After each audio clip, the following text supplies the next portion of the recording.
Sisters and brothers of America,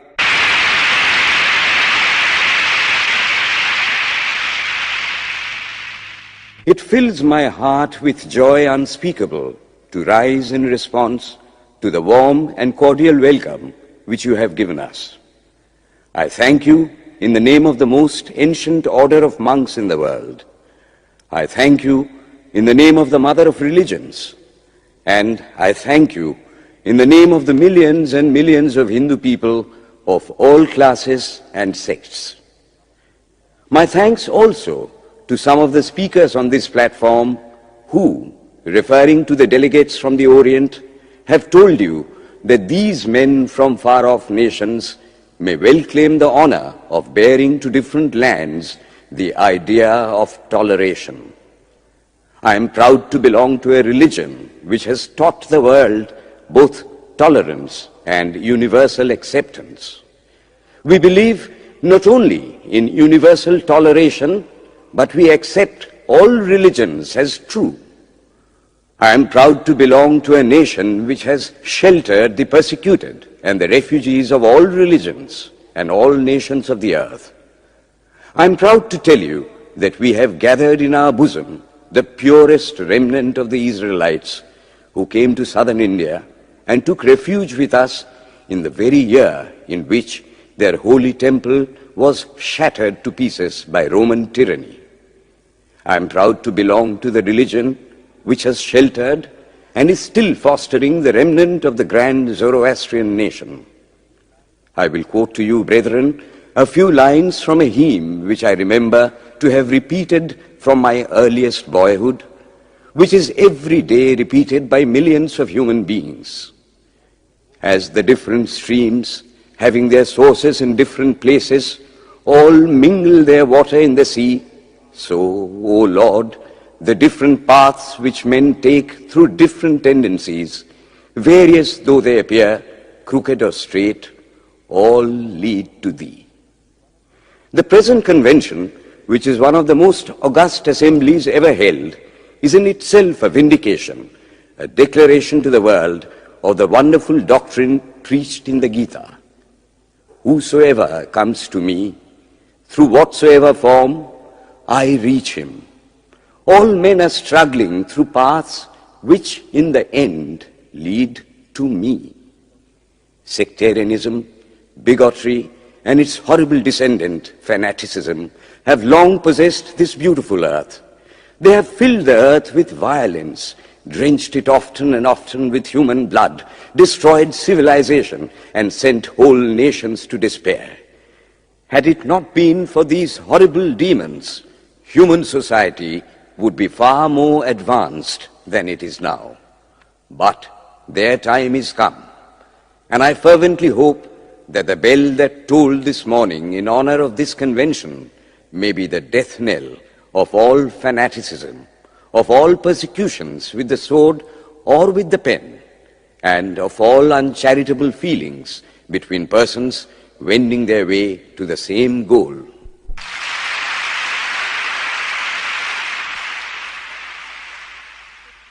Ladies and gentlemen, on the agenda for today, the 15th of September, 1893, a galaxy of eminent speakers are scheduled to address us, and it gives us great pleasure to once again invite Swami Vivekananda to speak. His subject for today, Why We Disagree. I will tell you a little story.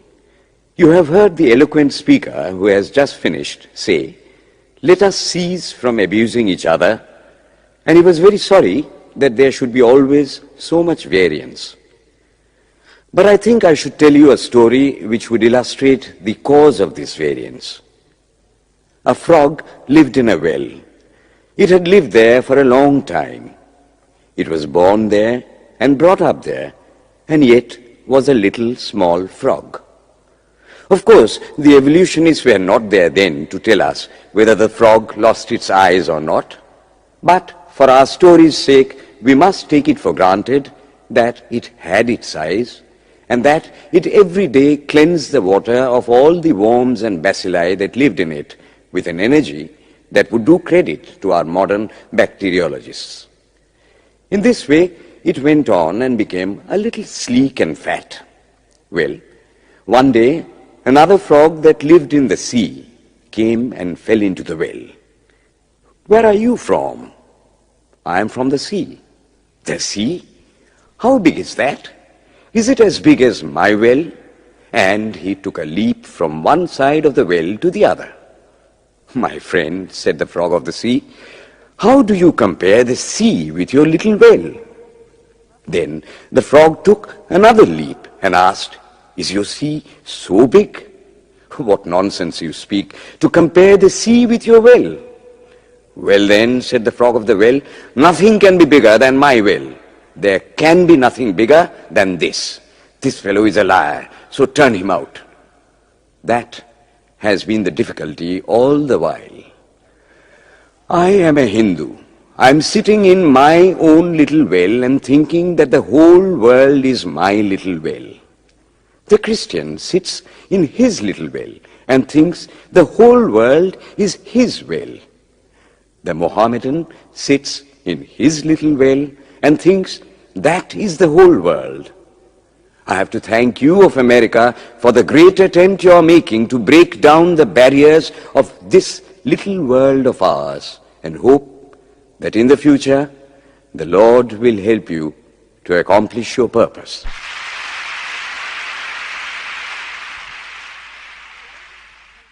Delegates and friends, today, the 19th of September, 1893, is the 9th day of the World's Parliament of Religions.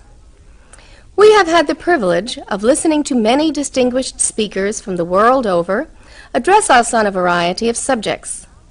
The time is at hand to now listen to the great monk from India, Swami Vivekananda, read his paper on Hinduism. Ladies and gentlemen, Swami Vivekananda.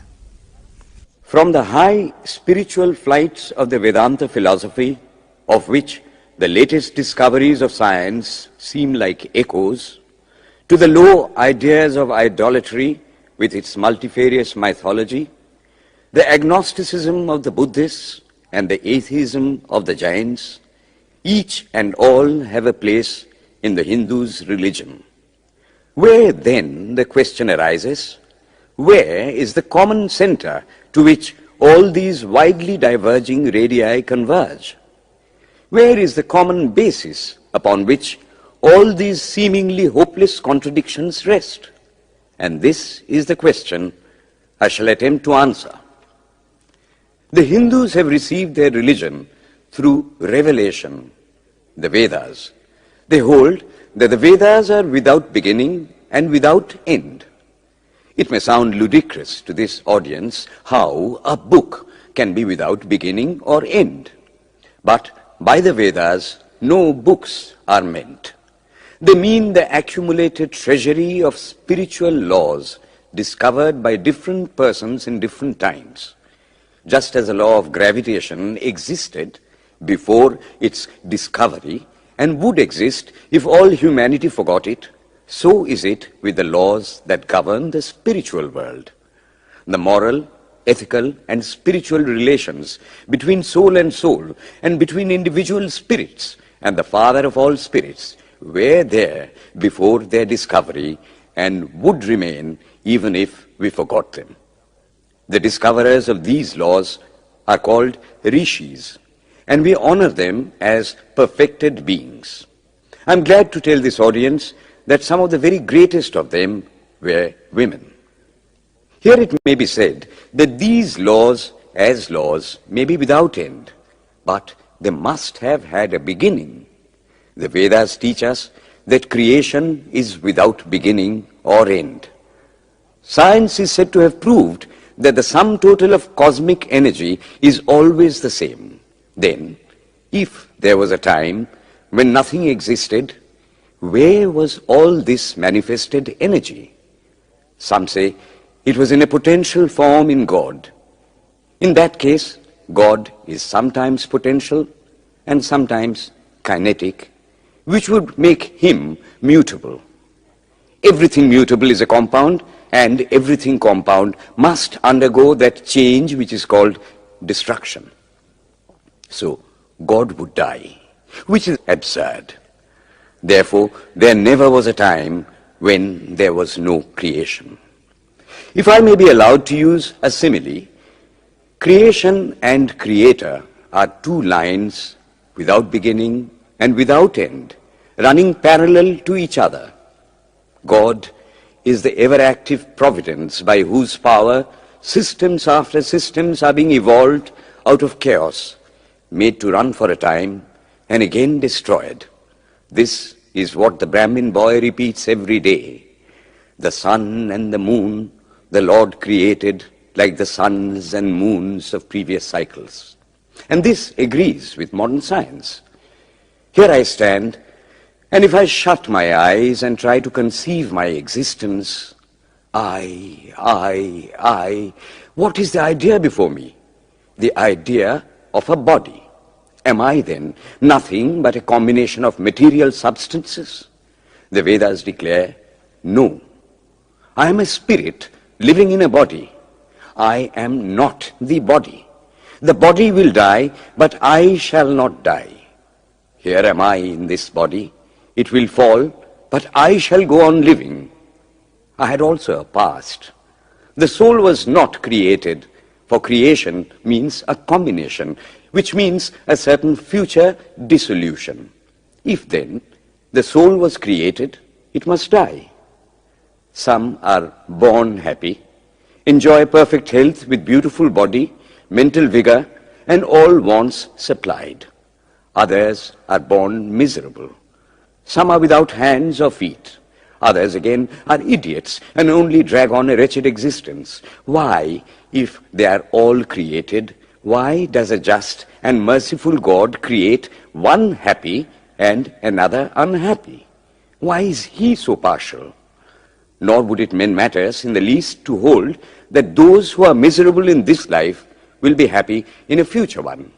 Why should a man be miserable even here in the reign of a just and merciful God? In the second place, the idea of a creator God does not explain the anomaly, but simply expresses the cruel fiat of an all-powerful being. There must have been causes then, before his birth, to make a man miserable or happy, and those were his past actions. Are not all the tendencies of the mind and the body accounted for by inherited aptitude? Here are two parallel lines of existence, one of the mind, the other of matter. If matter and its transformations answer for all that we have, there is no necessity for supposing the existence of a soul. But it cannot be proved that thought has been evolved out of matter.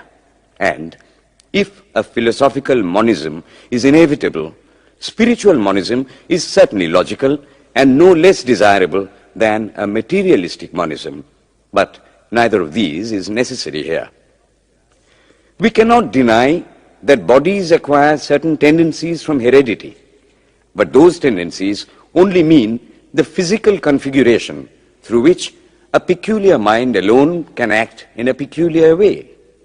There are other tendencies peculiar to a soul caused by his past actions, and a soul with a certain tendency would, by the laws of affinity, take birth in a body which is the fittest instrument for the display of that tendency. This is in accord with science, for science wants to explain everything by habit, and habit is got through repetitions. So, repetitions are necessary to explain the natural habits of a newborn soul, and since they were not obtained in this present life, they must have come down from past lives. There is another suggestion. Taking all these for granted, how is it that I do not remember anything of my past life? This can be easily explained. I am now speaking in English. It is not my mother tongue. In fact, no words of my mother tongue are now present in my consciousness. But let me try to bring them up. And they rush in. That shows that consciousness is only the surface of the mental ocean, and within its depths are stored up all our experiences. Try and struggle. They would come up, and you would be conscious even of your past life. This is direct and demonstrative evidence. Verification is the perfect proof of a theory, and here is the challenge thrown to the world by the rishis. We have discovered the secret by which the very depths of the ocean of memory can be stirred up. Try it, and you would get a complete reminiscence of your past life. So then, the Hindu believes that he is a spirit. Him the sword cannot pierce, him the fire cannot burn, him the water cannot melt, him the air cannot dry. He is nowhere but whose center is located in the body, and that death means the change of the center from body to body. Nor is the soul bound by the conditions of matter. In its very essence, it is free, unbounded, holy, pure, and perfect. But somehow or other, it finds itself tied down to matter and thinks of itself as matter. Why should the free, perfect, and pure being be thus under the thraldom of matter is the next question. How can the perfect soul be deluded into the belief that it is imperfect? We have been told that the Hindus shirk the question and say that no such question can be there. Some thinkers want to answer it by positing one or more quasi-perfect beings and use big scientific names to fill up the gap. But naming is not explaining. The question remains the same. How can the perfect become the quasi-perfect? How can the pure, the absolute, change even a microscopic particle of its nature? But the Hindu is sincere. He does not want to take shelter under sophistry. He is brave enough to face the question in a manly fashion, and his answer is, I do not know. I do not know how the perfect being, the soul, came to think of itself as imperfect, as joined to and conditioned by matter. But the fact is a fact for all that. It is a fact in everybody's consciousness that one thinks of oneself as the body. The Hindu does not attempt to explain why one thinks one is the body. The answer, that it is the will of God, is no explanation. This is nothing more than what the Hindu says, I do not know. Well then, the human soul is eternal and immortal, perfect and infinite, and death means only a change of center from one body to another. The present is determined by our past actions, and the future by the present. The soul will go on evolving up or reverting back from birth to birth and death to death. But here is another question. Is man a tiny boat in a tempest, raised one moment on the foamy crest of a billow and dashed down into a yawning chasm the next, rolling to and fro at the mercy of good and bad actions, a powerless, helpless wreck in an ever-raging, ever-rushing, uncompromising current of cause and effect, a little moth placed under the wheel of causation, which rolls on, crushing everything in its way, and waits not for the widow's tears or the orphan's cry? The heart sinks at the idea. Yet, this is the law of nature. Is there no hope? Is there no escape? Was the cry that went up from the bottom of the heart of despair. It reached the throne of mercy, and words of hope and consolation came down and inspired a Vedic sage, and he stood up before the world and in trumpet voice proclaimed the glad tidings. Hear ye, children of immortal bliss, even ye that reside in higher spheres. I have found the ancient one who is beyond all darkness, all delusion. Knowing him alone, you shall be saved from death over again. Children of immortal bliss. What a sweet, what a hopeful name. Allow me to call you, brethren, by that sweet name, heirs of immortal bliss. Yea, the Hindu refuses to call you sinners. We are the children of God, the sharers of immortal bliss, holy and perfect beings. Ye divinities on earth, sinners, it is a sin to call a man so. It is standing libel on human nature. Come up, O lions, and shake off the delusion that you are sheep. You are souls immortal, spirits free, blessed and eternal. Ye are not matter, ye are not bodies. Matter is your servant, not you the servant of matter. Thus it is that the Vedas proclaim not a dreadful combination of unforgiving laws, not an endless prison of cause and effect, but that at the head of all these laws, in and through every particle of matter and force stands one, by whose command the wind blows, the fire burns, the clouds rain, and death stalks upon the earth. And what is his nature? He is everywhere, the pure and formless one, the Almighty and the All-Merciful. Thou art our Father, thou art our Mother, thou art our beloved friend, thou art the source of all strength. Give us strength. Thou art he that beareth the burdens of the universe. Help me bear the little burden of this life. Thus sang the rishis of the Vedas. And how to worship him? Through love. He is to be worshipped as the one beloved, dearer than everything in this and the next life. This is the doctrine of love declared in the Vedas, and let us see how it is fully developed and taught by Krishna, whom the Hindus believe to have been God incarnate on earth. He taught that a man ought to live in this world like a lotus leaf, which grows in water but is never moistened by water. So a man ought to live in the world, his heart to God and his hands to work. It is good to love God for hope of reward in this or the next world, but it is better to love God for love's sake. And the prayer goes, Lord, I do not want wealth, nor children, nor learning. If it be thy will, I shall go from birth to birth. But grant me this, that I may love thee without the hope of reward. Love unselfishly for love's sake. One of the disciples of Krishna, the then Emperor of India, was driven from his kingdom by his enemies and had to take shelter with his queen in a forest in the Himalayas. And there, one day, the queen asked him how it was that he, the most virtuous of men, should suffer so much misery. Yudhishthira answered, Behold, my queen, the Himalayas. How grand and beautiful they are. I love them. They do not give me anything, but my nature is to love the grand, the beautiful. Therefore, I love them. Similarly, I love the Lord. He is the source of all beauty, of all sublimity. He is the only object to be loved. My nature is to love him, and therefore I love. I do not pray for anything. I do not ask for anything. Let him place me wherever he likes. I must love him for love's sake.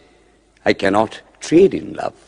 The Vedas teach that the soul is divine, only held in the bondage of matter. Perfection will be reached when this bond will burst, and the word they use for it is, therefore, mukti, freedom. Freedom from the bonds of imperfection, freedom from death and misery. And this bondage can only fall off through the mercy of God, and this mercy comes on the pure. So, purity is the condition of his mercy. How does that mercy act? He reveals himself to the pure heart. The pure and the stainless see God, yea, even in this life. Then and then only all the crookedness of the heart is made straight. Then all doubt ceases. He is no more the freak of a terrible law of causation. This is the very center, the very vital conception of Hinduism. The Hindu does not want to live upon words and theories. If there are existences beyond the ordinary sensuous existence, he wants to come face to face with them. If there is a soul in him which is not matter, if there is an all-merciful universal soul, he will go to him direct. He must see him, and that alone can destroy all doubts. So, the best proof a Hindu sage gives about the soul, about God, is, I have seen the soul, I have seen God. And that is the only condition of perfection. The Hindu religion does not consist in struggles and attempts to believe a certain doctrine or dogma, but in realizing, not in believing, but in being and becoming. Thus, the whole object of their system is by constant struggle to become perfect, to become divine, to reach God and see God. And this reaching God, seeing God, becoming perfect, even as the Father in heaven is perfect, constitutes the religion of the Hindus. And what becomes of a man when he attains perfection? He lives a life of bliss infinite. He enjoys infinite and perfect bliss, having obtained the only thing in which man ought to have pleasure, namely God, and enjoys the bliss with God. So far, all the Hindus are agreed. This is the common religion of all the sects of India. But then, perfection is absolute, and the absolute cannot be two or three. It cannot have any qualities. It cannot be an individual. And so, when a soul becomes perfect and absolute, it must become one with Brahma, and it would only realize the Lord as the perfection, the reality of its own nature and existence, the existence absolute, knowledge absolute, and bliss absolute. We have often and often read this called the losing of individuality and becoming a stock or a stone. He jests at scars that never felt a wound. I tell you, it is nothing of the kind. If it is happiness to enjoy the consciousness of this small body, it must be greater happiness to enjoy the consciousness of two bodies, the measure of happiness increasing with the consciousness of an increasing number of bodies, the aim, the ultimate of happiness being reached when it would become a universal consciousness. Therefore, to gain this infinite universal individuality, this miserable little prison individuality must go. Then alone can death cease when I am one with life. Then alone can misery cease when I am one with happiness itself. Then alone can all error cease when I am one with knowledge itself. And this is the necessary scientific conclusion. Science has proved to me that physical individuality is a delusion, that really my body is one little continuously changing body in an unbroken ocean of matter, and Advaita, or unity, is the necessary conclusion with my other counterpart, soul. Science is nothing but the finding of unity. As soon as science would reach perfect unity, it would stop from further progress, because it would reach the goal. Thus, chemistry could not progress farther when it would discover one element out of which all others could be made. Physics would stop when it would be able to fulfill its services in discovering one energy of which all the others are but manifestations. And the science of religion become perfect when it would discover Him who is the one life in a universe of death, Him who is the constant basis of an ever-changing world, one who is the only soul of which all souls are but delusive manifestations. Thus is it, through multiplicity and duality, that the ultimate unity is reached. Religion can go no farther. This is the goal of all science. All science is bound to come to this conclusion in the long run. Manifestation and not creation is the word of science today. And the Hindu is only glad that what he has been cherishing in his bosom for ages is going to be taught in more forcible language and with further light from the latest conclusions of science. Descend we now from the aspirations of philosophy to the religion of the ignorant. At the very outset, I may tell you that there is no polytheism in India. In every temple, if one stands by and listens, one will find the worshippers applying all the attributes of God, including omnipresence, to the images. It is not polytheism, nor would the name henotheism explain the situation. The rose, called by any other name, would smell as sweet. Names are not explanations. The tree is known by its fruits. When I have seen amongst them that are called idolaters, men, the like of whom, in morality and spirituality and love, I have never seen anywhere, I stop and ask myself, can sin beget holiness? Superstition is a great enemy of man, but bigotry is worse. Why does a Christian go to church? Why is the cross holy? Why is the face turned toward the sky in prayer? Why are there so many images in the Catholic Church? Why are there so many images in the minds of Protestants when they pray? My brethren, we can no more think about anything without a mental image than we can live without breathing. By the law of association, the material image calls up the mental idea and vice versa. This is why the Hindu uses an external symbol when he worships. He will tell you it helps to keep his mind fixed on the being to whom he prays. He knows, as well as you do, that the image is not God, is not omnipresent. After all, how much does omnipresence mean to almost the whole world? It stands merely as a word, a symbol. Has God superficial area? If not, when we repeat that word omnipresent, we think of the extended sky or of space. That is all. As we find that somehow or other, by the laws of our mental constitution, we have to associate our ideas of infinity with the image of the blue sky or of the sea, so we naturally connect our idea of holiness with the image of a church, a mosque, or a cross. The Hindus have associated the ideas of holiness, purity, truth, omnipresence, and such other ideas with different images and forms.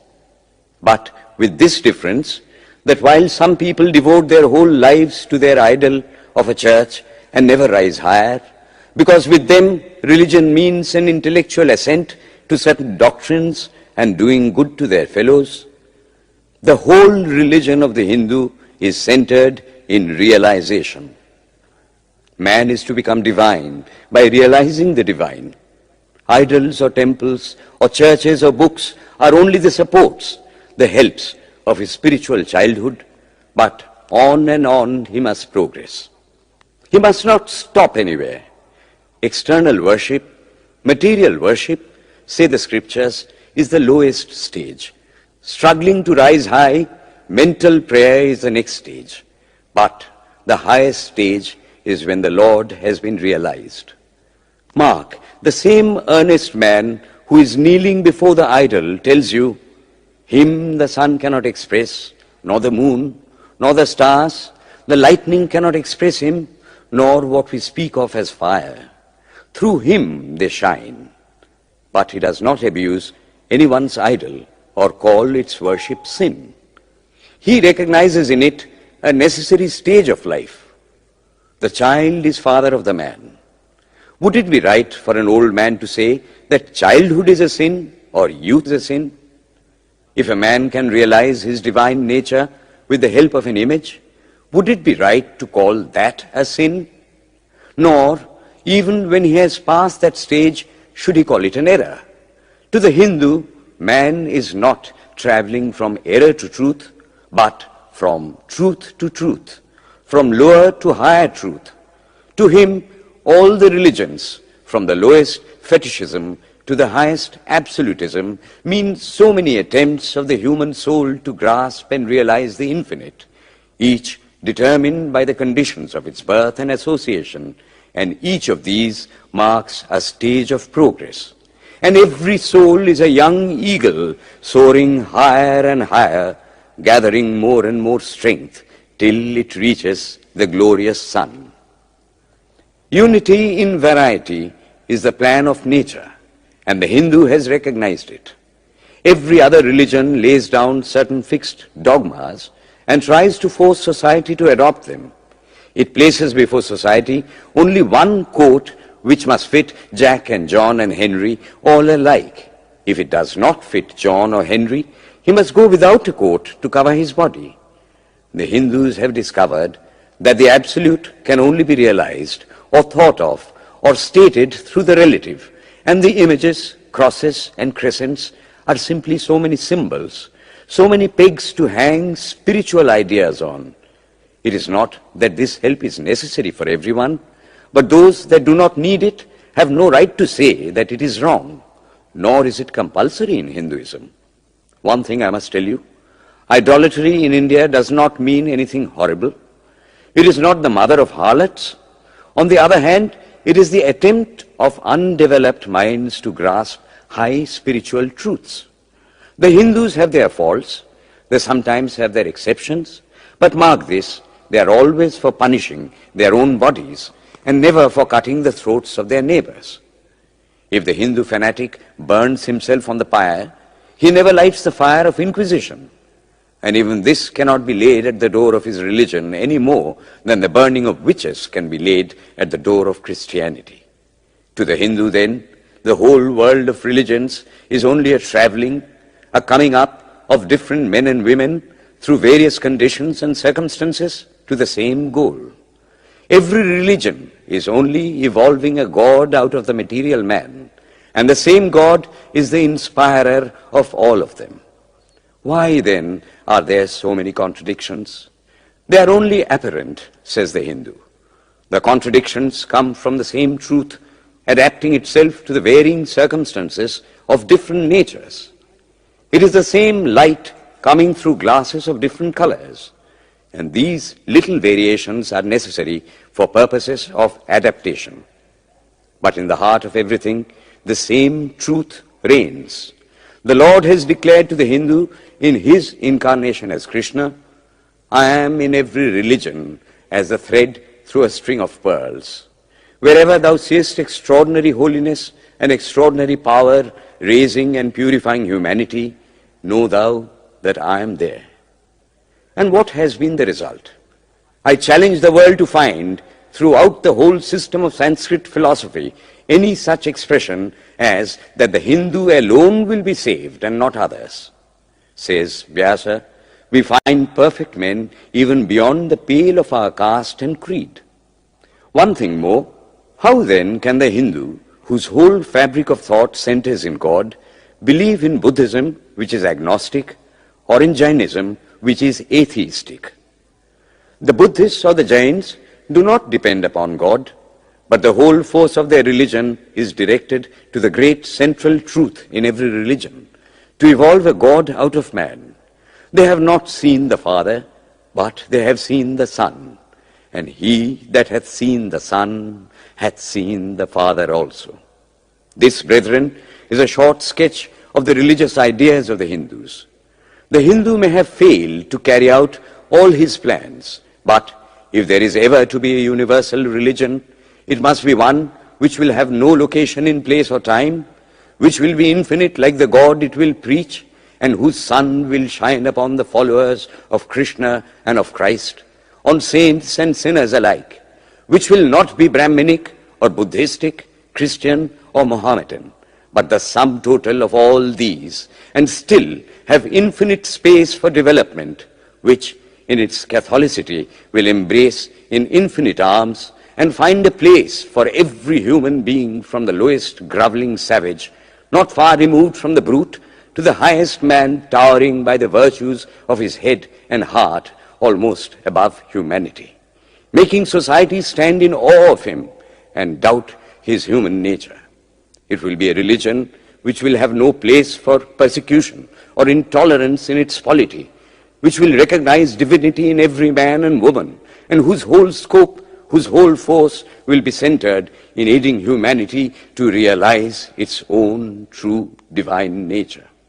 May he, who is the Brahma of the Hindus, the Ahura Mazda of the Zoroastrians, the Buddha of the Buddhists, the Jehovah of the Jews, the Father in heaven of the Christians, give strength to you to carry out your noble idea. The star arose in the east. It traveled steadily towards the west, sometimes dimmed and sometimes effulgent, till it made a circuit of the world. And now it is again rising on the very horizon of the east, the borders of the sun-pole, 1,000-fold more effulgent than it ever was before.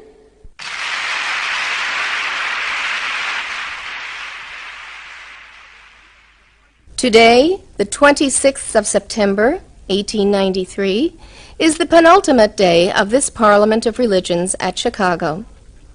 We have listened to engrossing discourses on the religions and theologies of the participating countries in these past 2 weeks. In continuing this series, Swami Vivekananda will now speak on Buddhism, the fulfillment of Hinduism. The religion of the Hindus is divided into two parts, the ceremonial and the spiritual. The spiritual portion is specially studied by the monks. In that, there is no caste. A man from the highest caste and a man from the lowest may become a monk in India, and the two castes become equal. In religion, there is no caste. Caste is simply a social institution. When Buddha was teaching, Sanskrit was no more the spoken language in India. It was then only in the books of the learned. Some of Buddha's Brahmin disciples wanted to translate his teachings into Sanskrit, but he distinctly told them, "I am for the poor, for the people. Let me speak in the tongue of the people." And so, to this day, the great bulk of his teachings are in the vernacular of that day in India. Whatever may be the position of philosophy, whatever may be the position of metaphysics, so long as there is such a thing as death in the world, so long as there is such a thing as weakness in the human heart, so long as there is a cry going out of the heart of man in his very weakness, there shall be a faith in God. Let us then join the wonderful intellect of the Brahmin with the heart, the noble soul, the wonderful humanizing power of the great Master.